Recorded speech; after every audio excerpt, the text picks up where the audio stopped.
अब नेक्स्ट जो हमने पढ़ना है वो सेंट्रियोल है। ठीक है, सेंट्रियोल क्या होता है? ये बैरल शेप्ड ऑर्गेनल्स होते हैं। ठीक है, और ये सेल्स ऑफ एनिमल और मोस्ट प्रोटिस्ट में पाए जाते हैं, और ये प्रोकैरियोट्स में एब्सेंट होते हैं, हायर प्लांट्स एंड फंजाई में। ठीक है, प्रोकैरियोट्स, हायर प्लांट्स, फंजाई में ये एब्सेंट होते हैं। बैरल शेप्ड ऑर्गेनल्स हैं, एनिमल और मोस्ट प्रोटिस्ट में पाए जाते हैं, और प्रोकैरियोट्स, हायर प्लांट्स, फंजाई में ये एब्सेंट होते हैं, फंगाई में। और पेयर ऑफ सेंट्रियोल्स जो है वो हमारे पास जो है वो बोथ साइड्स पे प्रेजेंट होता है। ठीक है, in which both centrioles are at the right angle to each other. ठीक है, कि वो सेंट्रियोल्स जो हैं, एक सेंट्रियोल इस तरह से होता है, राइट एंगल आपको पता है इस तरह से होता है। ठीक है, तो यहाँ पे सेंट्रियोल्स प्रेजेंट होंगे पेयर, और एक यहाँ पे फॉर एग्जांपल प्रेजेंट है। ठीक है, तो पेयर इन सेंट्रियोल्स का प्रेजेंट होता है right angle to each other.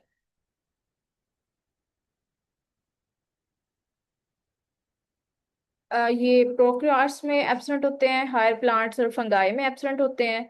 और ये pair of centrioles in which both centrioles are right angle to each other. और एनिमल सेल में जो है सेंट्रियोल्स की जगह पेयर ऑफ, एनिमल सेल्स में तो सेंट्रियोल होते हैं, प्लांट और फंगाई में नहीं होते। एनिमल सेल में सेंट्रोसोम होता है, इस the pair is called centrosome. जो सेंट्रियोल्स का पेयर है उसको हम क्या कहते हैं? सेंट्रोसोम। और ये नियर द न्यूक्लियर एनवेलप के पास प्रेजेंट होता है। ठीक है, ये न्यूक्लियस है, ये सेल है, ये इसका न्यूक्लियस है। तो जो न्यूक्लियर एनवेलप होता है, ठीक है, उसके न्यूक्लियर एनवेलप के पास ही प्रेजेंट होता है। ठीक है, नियर द न्यूक्लियर एनवेलप, यहाँ पे करके। ठीक है, ये न्यूक्लियर एनवेलप है, इसके पास जो है ये सेंट्रियोल्स प्रेजेंट होंगे। ठीक है, पेयर यहाँ पे करके। और हर एक सेंट्रियोल जो है ये 9 ट्रिपलेट्स ऑफ माइक्रोट्यूब्यूल्स होते हैं। ठीक है, तो माइक्रोट्यूब्यूल्स इस तरह से 3 3 करके इसके ट्रिपलेट्स बनेंगे। ठीक है, तो 9 ट्रिपलेट्स बनेंगे। ठीक है, ये 1 ट्रिपलेट, 2 ट्रिपलेट, तो 9 ट्रिपलेट्स ऑफ माइक्रोट्यूब्यूल्स जो हैं एक सेंट्रियोल बनाता है। तो यहाँ पे 2 सेंट्रियोल्स हैं जिसके पेयर को हम सेंट्रोसोम कहते हैं। ठीक है,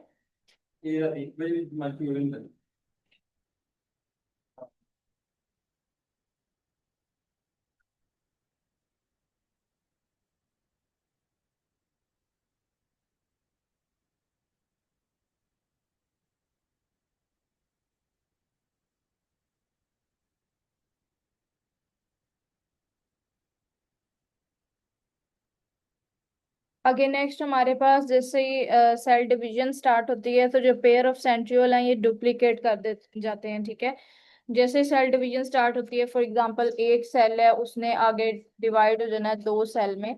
तो जैसे ही सेल डिवीजन स्टार्ट होती है तो ये जो पेयर होता है सेंट्रियोल्स का, ठीक है, ये डिवाइड कर जाता है। ठीक है, इस यहाँ पे सेंट्रियोल्स का पेयर था, ठीक है, ये डिवाइड कर देते हैं, साथ हर एक में पेयर जाते हैं। ठीक है, स्टार्ट ऑफ सेल डिवीजन जो पेयर ऑफ सेंट्रियोल है वो डुप्लीकेट करता है, और न्यू पेयर जो है वो मूव कर जाते हैं opposite poles of this cell के। सेल का एक ये पोल है और एक ये पोल है, तो दोनों ऑपोजिट पोल्स की तरफ सेंट्रियोल जो है ये मूव कर जाते हैं। और सेल में सेल डिवीजन में किस तरह से हेल्प करते हैं? ये बेसिकली स्पिंडल फाइबर्स बनाते हैं। ठीक है, जब माइटोसिस मायोसिस का प्रोसेस आप देखेंगे तो उसमें आप देखेंगे कि ये स्पिंडल फाइबर्स बनाते हैं जो कि सेल डिवीजन में हेल्प करते हैं। ठीक है, और बेसिकली क्या करते हैं, ये क्रोमोसोम की सेपरेशन में हेल्प कर रहे होते हैं। ठीक है, तो जब सेल डिवीजन के प्रोसेस के दौरान यहाँ पे ये स्पिंडल फाइबर्स बनाते हैं इस तरह से। ठीक है, तो यहाँ पे बेसिकली क्रोमोसोम अगर इनके साथ अटैच होते हैं तो जैसे ये स्पिंडल फाइबर कॉन्ट्रैक्ट करते हैं तो क्या होता है कि ये क्रोमोसोम जो हैं ये ऑपोजिट पोल्स की तरफ मूव कर जाते हैं और इनकी सेपरेशन कर देते हैं। ठीक है, तो ये एक सेल बन जाता है, दूसरा सेल। तो सेपरेशन ऑफ क्रोमोसोम जो ड्यूरिंग सेल डिवीजन होती है उसमें ये हेल्प कर रहे होते हैं। और सेल्स के अंदर जो सीलिया और फ्लैजिला भी होते हैं, ठीक है, वो भी सेंट्रियोल से बने होते हैं, contain centriole near the cell membrane. और उसमें क्या होता है कि जो सेल मेम्ब्रेन है, ये सेल मेम्ब्रेन है, यहाँ पे प्रेजेंट होते हैं वो सेंट्रियोल जो कि सीलिया और फ्लैजिला में जो सीलिया फ्लैजिला की प्रोडक्शन में हेल्प करेंगे। ठीक है, और इन सेंट्रियोल्स को हम क्या कहते हैं? बेसल बॉडीज, ठीक है। जो सेंट्रोसोम था, जो न्यूक्लियर एनवेलप के पास हमारे पास सेंट्रियोल्स प्रेजेंट थे, उनको सेंट्रोसोम कहते हैं।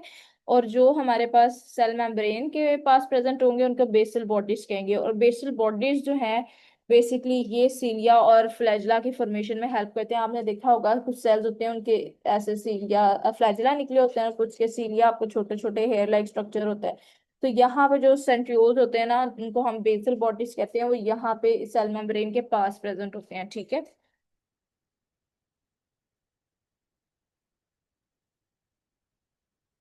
अब नेक्स्ट जो है वो हमने पढ़ना है। ये सेंट्रियोल्स के कुछ मैं आपको यहाँ पे पिक्चर्स दिखा देती हूँ कि किस तरह से इसका व्यू होता है, किस तरह से ये ट्रिपलेट्स बनाते हैं। जिस तरह से मैंने आपको पहले भी बताया था कि 9 ट्रिपलेट्स के फॉर्म में ये सेंट्रियोल्स होते हैं, ठीक है। तो ये ओवरहेड व्यू है जिसमें आपको मतलब ये सरफेस से बिल्कुल ऊपर से अगर मैं दिखाऊं ये चीजें, तो ये डॉट डॉट बस इसके दिख रहे हैं, ठीक है। तो ये एक ट्रिपलेट है, second triplet, third triplet, fourth triplet, fifth triplet, six, 7, 8, 9 triplet, ठीक है। तो 9 ये ट्रिपलेट्स हैं, और ये साइड व्यू है कि ये इस तरह ट्यूबलर फॉर्म में होते हैं, ठीक है। तो ये ट्रिपलेट्स माइक्रोट्यूब्यूल्स हैं, ठीक है। 9 ट्रिपलेट जो है इसका एक सेंट्रियल बनता है, ठीक है। और 2 सेंट्रियल हमारे पास प्रेजेंट होते हैं सेल के अंदर। आगे सीलिया और फ्लैजिला का कुछ दिखाया है। सीलिया और फ्लैजिला का मैंने आपका स्ट्रक्चर भी थोड़ा सा ड्रा करके आपको दिखा दिया था, तो यहाँ पे आपको और क्लियर हो जाएगा, ठीक है। सीलिया और फ्लैजिला की फॉर्मेशन में भी हेल्प कर रहे होते हैं। तो आपने देखा होगा कि ये जो है ना हमारे पास जो tiny thin tail like projections होती हैं, ठीक है। टेल लाइक प्रोजेक्शंस ये टेल की शक्ल में बनी हुई हैं, और जो स्मॉल और थिन होती हैं प्रोजेक्शंस का मतलब कोई चीज प्रोजेक्ट हो रही है, निकल रही है कहीं से, ठीक है, सेल से।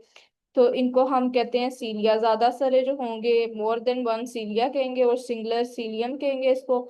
और फ्लैजिला भी जो है जो इस तरह से थ्रेड लाइक और लॉन्ग थोड़ा सा होता है, ठीक है, उसको हम फ्लैजिला कहते हैं। और अगर ज्यादा हो और एक सिंगुलर को फ्लैजिलम कहेंगे। सीलिया जो है वो शॉर्ट इन लेंथ होते हैं, और यूजुअली न्यूमरस इन नंबर होते हैं। जिस तरह आपको यहाँ पे दिख रहा है काफी ज्यादा इसमें सीलिया प्रेजेंट है, जबकि फ्लैजिला जो है वो लॉन्गर होते हैं और लेस इन नंबर होते हैं, एक या दो फ्लैजिला होंगे, ठीक है। यूकैरियोटिक सीलिया और फ्लैजिला जो हैं 9 पेयर्स ऑफ माइक्रोट्यूब्यूल्स पे कंप्राइज होते हैं, ठीक है। अगर यूकैरियोट्स में हम सीलिया और फ्लैजिला देखें तो इनके अंदर जो है 9 पेयर्स होते हैं माइक्रोट्यूब्यूल्स के, ठीक है, जो कि सराउंड कर देते हैं single central pair of microtubules को, ठीक है। और सीलिया और फ्लैजिला जो है ये बेसल बॉडी के साथ कनेक्ट होते हैं, ठीक है। और प्रोकैरियोटिक सेल्स में फ्लैजिला होता है, लेकिन इनका स्ट्रक्चर जो है वो डिफरेंट होता है, ठीक है। और प्रोकैरियोटिक फ्लैजिला जो है वो फ्लैजिलिन प्रोटीन से मिलके बने होते हैं। और जो सीलिया और फ्लैजिला का फंक्शन है वो यही है कि ये मूवमेंट में हेल्प करते हैं दोनों। नेक्स्ट जो है वो हमने कंपैरिजन पढ़ना है प्लांट एंड एनिमल सेल के अंदर। तो प्लांट और एनिमल सेल के कंपैरिजन अगर हम देखें तो एनिमल एंड प्लांट सेल में फर्स्ट ऑफ ऑल साइटोप्लाज्म का के साइटोप्लाज्म होता क्या है कि कंपैरिजन में डिफरेंसेस और सिमिलैरिटीज दोनों आ जाती हैं, ठीक है। तो प्लांट और एनिमल सेल का हम कंपैरिजन देखें तो साइटोप्लाज्म क्या होता है, ये सिमिलैरिटीज कुछ हैं इसके, ठीक है, कि साइटोप्लाज्म जेली लाइक ऑर्गेनल है। और ये कहाँ पे प्रेजेंट होता है, प्लाज्मा मेम्ब्रेन और न्यूक्लियर एनवेलप के अंदर प्रेजेंट होता है, ठीक है। ये इस तरह से है, ठीक है। यहाँ पे ये न्यूक्लियर एनवेलप है न्यूक्लियस के बाहर। तो यहाँ पे जो सब फ्लूइड से लिक्विड प्रेजेंट होगा वो जेली लाइक वो साइटोप्लाज्म है। तो ये न्यूक्लियर एनवेलप और जो हमारे पास प्लाज्मा मेम्ब्रेन है इनके दरमियान प्रेजेंट होता है। और ये क्या करता है, ये ऑर्गेनल्स को साइट प्रोवाइड करता है डिफरेंट मेटाबॉलिक रिएक्शंस के प्रोसेस में, ठीक है। तो there are two different kinds of metabolic reaction. One is catabolism, other is anabolism. Catabolism में there is breakdown of materials, ठीक है, and anabolism there is one different smaller molecules combines together one large molecule, ठीक है, तो anabolism। तो different जो हमारी body में रिएक्शंस हो देते हैं, मेटाबॉलिक एक्टिविटीज हो रही होती हैं, मेटाबॉलिक रिएक्शंस हो रहे होते हैं, उसको ये साइटोप्लाज्म साइट प्रोवाइड करता है उन रिएक्शंस के होने के लिए, ठीक है। और सेल मेम्ब्रेन क्या होती है, प्लांट एनिमल सेल दोनों में प्रेजेंट होते हैं। ये पार्शली परमेबल होती है। Partially permeable means it allows some material to move in and some material to move out of the cell. Other they selectively allow, ठीक है, कुछ को अलाउ करती है अंदर आने के लिए, कुछ को नहीं करती। तो ये एक बाउंड्री है बिटवीन द साइटोप्लाज्म, ठीक है, अराउंड द साइटोप्लाज्म। साइटोप्लाज्म के अराउंड जो बाउंड्री है, ये वाली बाउंड्री जो बाहर वाली है, इसको हम क्या कह रहे हैं, सेल मेम्ब्रेन।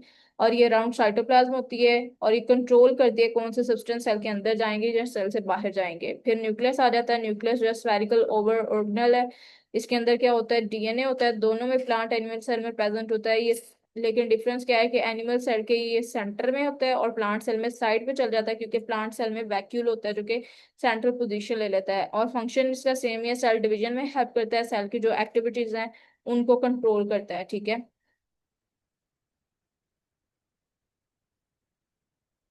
अब कुछ और पॉइंट्स हैं। इसके कंपैरिजन में सेल वॉल को अगर हम देख लें, सेल वॉल क्या है कि ये टफ नॉन लिविंग है, ठीक है। अब क्या है कि सेल वॉल जो है सिर्फ प्लांट सेल में, ये सब चीजें जो है ये प्लांट सेल में है, वो एनिमल और प्लांट सेल दोनों में थी। तो it means there is difference कि हम प्लांट सेल में कहेंगे कि ये प्रेजेंट है और एनिमल सेल में नहीं प्रेजेंट। और सेल वॉल क्या है, एक टफ नॉन लिविंग लेयर है, ठीक है, आउटर लेयर है। और ये सेलुलोज से मिलके बनी होती है। कि एनिमल सेल में यहाँ पे हमारे पास न्यूक्लियस है, इसके बाद सेल मेम्ब्रेन है, ठीक है। प्लांट सेल में न्यूक्लियस, सेल मेम्ब्रेन और फिर सेल वॉल, ठीक है। तो ये outside the plant cell, around the outside of the plant cell जो प्रेजेंट होती है आउटसाइड पे, वो है। और ये मैकेनिकल सपोर्ट प्रोवाइड करती है, ठीक है, उसको। और वाटर और सॉल्ट को पास होने में हेल्प करती है, अलाउ करती है। आउटर इन्वायरमेंट से इसको प्रोटेक्ट करती है, ठीक है। और लार्ज वैक्यूल होता है प्लांट सेल के अंदर, ठीक है। ये फ्लूइड फिल्ड स्पेस होती है, सराउंडेड बाय मेम्ब्रेन, ठीक है। इस तरह से ये लार्ज सेंट्रल इसका वैक्यूल प्रेजेंट होता है, इनसाइड द साइटोप्लाज्म प्रेजेंट होता है, और इसके अंदर सॉल्ट्स और वाटर होता है।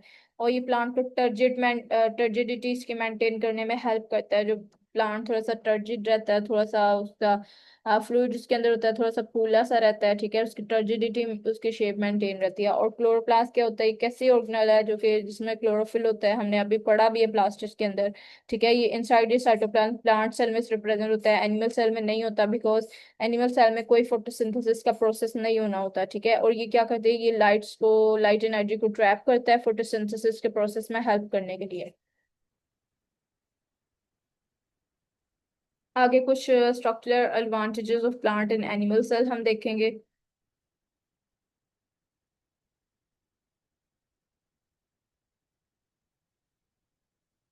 अब प्लांट और एनिमल सेल के स्ट्रक्चरल एडवांटेजेस क्या हैं कि they have the distinct structural differences हैं कुछ इसके अंदर, जो कि हमें स्पेशलाइज्ड फंक्शंस के बारे में बताते हैं, क्योंकि इनको कुछ स्पेसिफिक फंक्शंस होंगे। दैट्स वाई कि कुछ प्लांट के स्पेसिफिक फंक्शन है, उसके अकॉर्डिंग प्लांट के अंदर कुछ अडेप्टेशंस होंगी, ठीक है। इसी तरह कुछ एनिमल्स को एक्स्ट्रा फंक्शंस परफॉर्म करने होंगे जो प्लांट को नहीं करने होते, तो उसके अकॉर्डिंग उसमें कुछ अडेप्टेशंस होंगी। तो स्ट्रक्चरल एडवांटेजेस क्या है कि इसके स्ट्रक्चर के बेस पे प्लांट सेल में आपको पता है कि सेल वॉल होती है। तो सेल वॉल का क्या बेनिफिट है, एक तो ये सेलुलोज से मिलकर बनी होती है, क्या करती है, सपोर्ट और प्रोटेक्शन प्रोवाइड कर रही होती है इसको, ठीक है। तो ये इसकी जो स्ट्रक्चर अडेप्टेशन आई थी सेल वॉल की, ये इसको सपोर्ट और प्रोटेक्शन प्रोवाइड करने की वजह से आई थी, ठीक है। और फिर इसके अंदर क्लोरोप्लास्ट होता है, जो कि आपको पता है फोटोसिंथेसिस के प्रोसेस में हेल्प करता है, लाइट एनर्जी को प्लांट एब्जॉर्ब करते हैं। क्लोरोप्लास्ट जो प्लांट की लीव्स के अंदर होते हैं वो एब्जॉर्ब करते हैं लाइट एनर्जी को, उसको chemical energy that is food, उसको ग्लूकोज जो कि केमिकल एनर्जी है उसमें कन्वर्ट कर देते हैं और अलाउ करते हैं प्लांट को कि वो फूड बनाए। फिर इसके अंदर लार्ज सेंट्रल वैक्यूल होता है, जो कि वाटर, न्यूट्रिएंट्स, वेस्ट को स्टोर करता है, और उसको टर्जिडिटी उसकी मेंटेन करने में हेल्प करता है, टर्गर प्रेशर उसको प्रोवाइड करता है, ठीक है। और सेल को शेप देता है। और प्लांट सेल में प्लाज्मोडेस्माटा भी होते हैं, ठीक है। प्लाज्मोडेस्माटा क्या होते हैं, ऐसे चैनल होते हैं जो कि सेल को डायरेक्ट कम्युनिकेशन में हेल्प करते हैं, ट्रांसपोर्ट बिटवीन सेल हेल्प करते हैं, ठीक है। इस तरह से ये हमारे पास प्लांट सेल है, ठीक है। तो इसके जो सेल वॉल है इसके अंदर कुछ पोर्स होते हैं जिसकी वजह से ये पोर्स जो है एज अ चैनल एक्ट करते हैं, और ये इसको पास प्रोवाइड करते हैं कि सेल टू सेल कम्युनिकेशन हो सके, कोई चीजें इस सेल से इस सेल में जानी है तो वो आ सके। तो ये प्लाज्मोडेस्माटा जो है ये इंटरकनेक्टेड प्लाज्मोडेस्माटा होते हैं प्लांट सेल्स के अंदर, ठीक है। फिर नेक्स्ट हम एनिमल सेल्स के कुछ अडेप्टेशंस देख लेते हैं कि उनके पास कौन कौन से ऐसे स्ट्रक्चरल फीचर्स होते हैं जिसकी वजह से वो अपने जो है वो फंक्शनल अडेप्टेशन उसमें हेल्प करते हैं इनको, ठीक है। पहला ये कि सेंट्रियोल्स इसमें प्रेजेंट होते हैं। सेंट्रियोल्स क्या करते हैं, स्पिंडल फाइबर्स में हेल्प करते हैं। जिस तरह से हमने देखा था कि क्रोमोसोम डिवाइड हो जाते हैं ड्यूरिंग सेल डिवीजन, तो उसमें ये हेल्प कर रहे होते हैं। और इसके अंदर लाइसोसोम्स होते हैं, ठीक है। लाइसोसोम्स के अंदर एंजाइम्स होते हैं, ठीक है। ऐसे एंजाइम होते हैं, डाइजेस्टिव एंजाइम्स होते हैं, जो कि ब्रेक डाउन कर देते हैं वेस्ट मटेरियल को, ठीक है। वेस्ट मटेरियल को ब्रेक डाउन करने में हेल्प करते हैं और सेल को क्लीन करने में, रिसाइकल, अगर कोई ऑर्गेनल खराब हो गया तो उस ऑर्गेनल को इनगल्फ कर लेगा, उसको डिग्रेड कर देगा, उस फिर उसकी जगह जो है रिसाइकल होकर नया ऑर्गेनल बनेगा। तो लाइसोसोम्स क्या करते हैं कि इसके अंदर डाइजेस्टिव एंजाइम्स होते हैं, हाइड्रोलाइटिक एंजाइम्स होते हैं, जो कि क्या करते हैं, ब्रेक डाउन कर देते हैं वेस्ट मटेरियल्स को। और कुछ एनिमल सेल्स के अंदर सीलिया और फ्लैजिला भी होते हैं, जो कि इसकी मूवमेंट में हेल्प कर रहे होते हैं। जिस तरह से स्पर्म सेल जो है, इनके पास फ्लैजिलम होता है, ठीक है, जो कि इसको प्रोपेल करता है एग की तरफ। तो अगर इसके पास ये फ्लैजिलम ना हो तो ये मूव करके फर्टिलाइजेशन का प्रोसेस इतना इजीली ना हो, ठीक है। तो जो फर्टिलाइजेशन के प्रोसेस में ये फ्लैजिला का रोल है कि ये स्पर्म को मूव करने में हेल्प करता है, ठीक है।